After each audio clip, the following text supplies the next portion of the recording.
I started off as a kid here in Dunfermline with a band called the Skids. I joined the Skids when I was 16 years old, straight from school. And the Skids went on to great success very, very quickly, and became a top-selling band from the punk genre, and ended up with #1 albums and top 10 singles. The Skids eventually split up, and I started a second band called the Armory Show, which was much more kind of on the arty left field side of music, and it wasn't so successful as the Skids. We only made one album. I'm right in thinking the Skids, they formed in 1977, is that right? The Skids formed in 1977, yeah, and as I said, I was 16 years old. Punk rock had happened in this late summer of 76.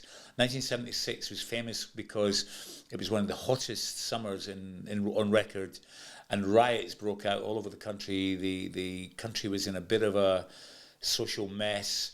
The Labour government at the time just couldn't get their hands on controlling inflation, controlling a very divisive kind of infrastructure of people who felt that the country needed a revolution of a kind. And out of that, there was a revolution, and it was called punk rock. And it just made sense to me at the time as a young kid. I was already, the music that became the influence of punk rock, or the genesis of punk rock, was music I was already listening to. You know, Iggy Pop, Lou Reed, David Bowie, MC5. These were the bands that I listened to anyway. So when punk rock came along, for me, even though we were quite far away from the heat of London, where punk rock kicked off, it made perfect sense to me. You know, it just made sense because all of the people I knew here in Dunfermline were listening to Genesis and Emerson, Lake and Palmer, Wishbone Ash, just, you know, stuff that I just absolutely loathed. And so I was a bit of an isolated figure. I was a bit of I did look weird in the town because I was a punk before punk happened, if you know, with the way I dressed and the way I wore my hair. And I've seen photographs from that era when you were a very young man, 16, 17 years old, and you're wearing a leopard skin fur coat in this area. Yeah, it's just unimaginable to me.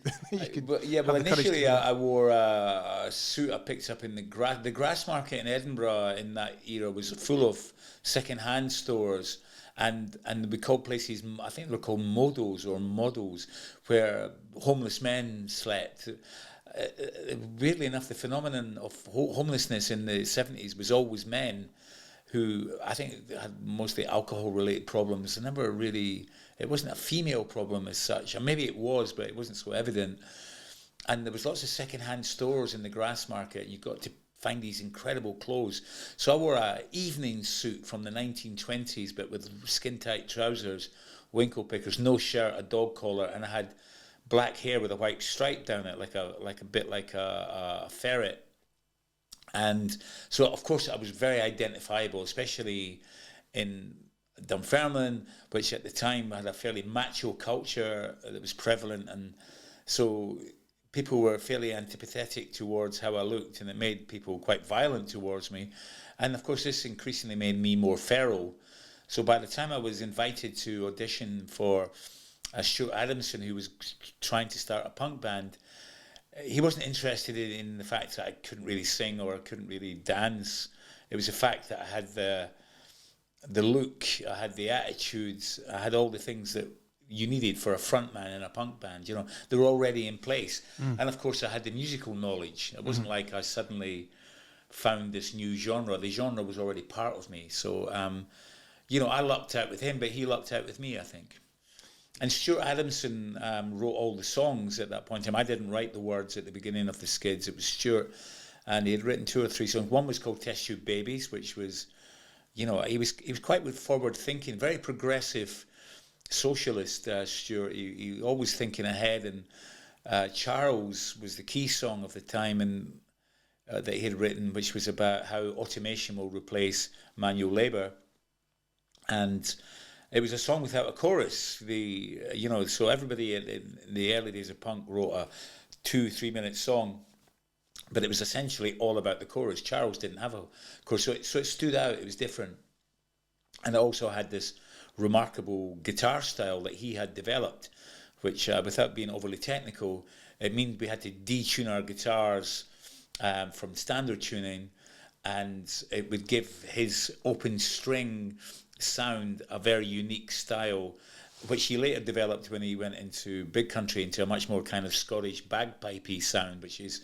not something I'm so fond of. But the early days with the Skids, it was developed into something really intriguing and brand new. It made us really stand out. So we made the record, and we just about were able to afford paying for it from the money we made from selling the fanzine.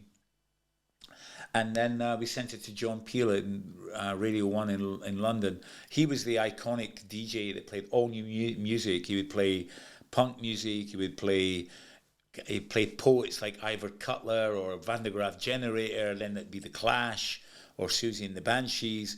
Then it would be reggae. Then it would be MC5. It was just our station. You know, he was a great mentor to all of us.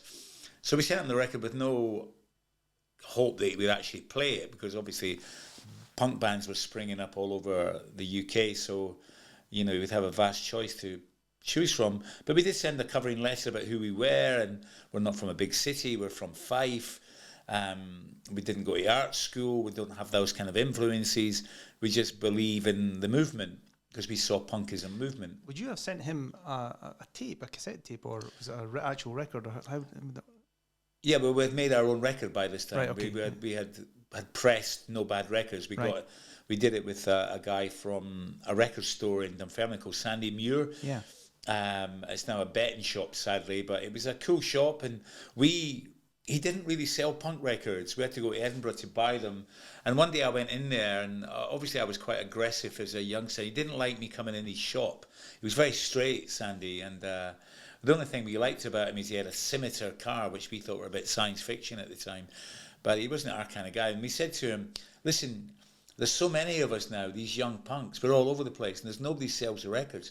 Start selling the records. You'll make money from us. Mm. And lo and behold, he took that on board, and he started to make a fortune, because it was the only shop in the whole of Fife that was selling punk records. So people would come from Dundee or Kirkcaldy or St Andrews or Cooper, just to buy these records at that shop. Am I right in thinking that that shop was only a stone's throw from where we're sitting right now?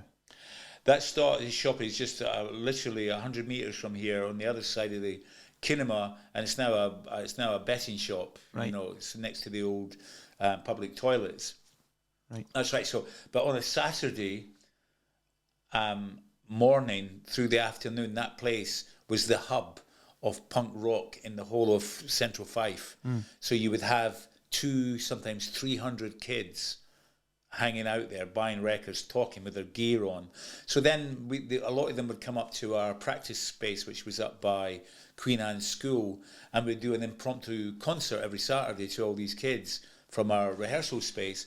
So we had become a cult band, because we were the only band at the time from this area. And we became a big cult thing. So when we went to play a gig, everyone was always shocked. Like we would play with the Buzzcocks or the Clash, for example, or the Stranglers. All of these big bands were shocked because we brought our own following.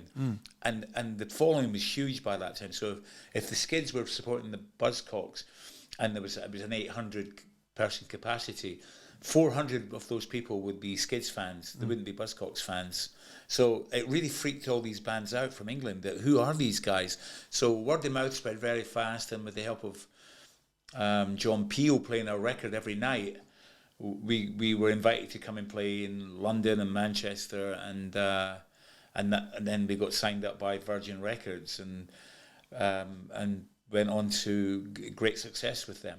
I remember with my first ever royalty check on the Skids,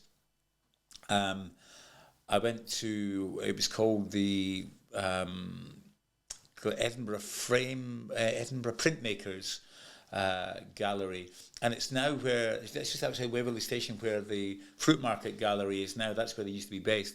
And I went in there, and there was a picture of a man suspended in animation, he's doing a kind of backswing flip type thing. And he was just kind of suspended in the space. It was done by a wonderful artist called Harry Holland. And the guy in the printing was very aware that this wee punky feral guy was in there, and he came up to me and said, what do you want, rather than can I help you, but what do you want, you know? And I just thought that was kind of how that part of the world looked upon people who weren't part of their world. And it's still like that to some degree. Well, it is, unfortunately, still like that, and I said, I want to buy that, and he just laughed. He laughed at me, this guy. And so I took out my brand new checkbook from Clydesdale Bank, and of course the checkbooks in those days, you know, that was enough. You know, I think you didn't even need a card. You might have done, I can't remember, but and I wrote a check and I bought the print and got it framed, and the smile was wiped off his face, you know. But I've still got that piece of art. You could offer me insane amount of money for it, and I would never sell it because it means so much to me, you know. It's the first thing I ever bought.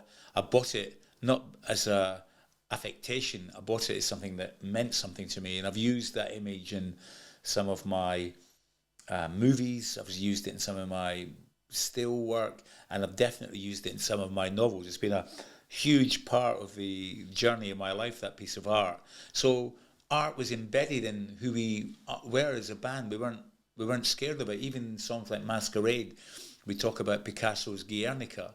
Now, how many bands managed to get Guernica into a song? Not many. And how many would want to? You know, one of the things that I feel so let down about contemporary music and new allegedly indie bands is they write all these kind of self-wallowing, shoegazing love songs or broken heart songs, and it's like there's nothing else going on in the world. And there's certainly plenty of material going on right now. Well, there is indeed. And you know, we try to see that, you know. In Burning Cities, we wrote songs like Burning Cities. Well, there you go. Kings of the New World Order, you know, A World on Fire. I mean, I think, you know, we might be irrelevant in the bigger picture, but we're relevant to us. The music still feels very fresh to me, the work you've produced in the last few years.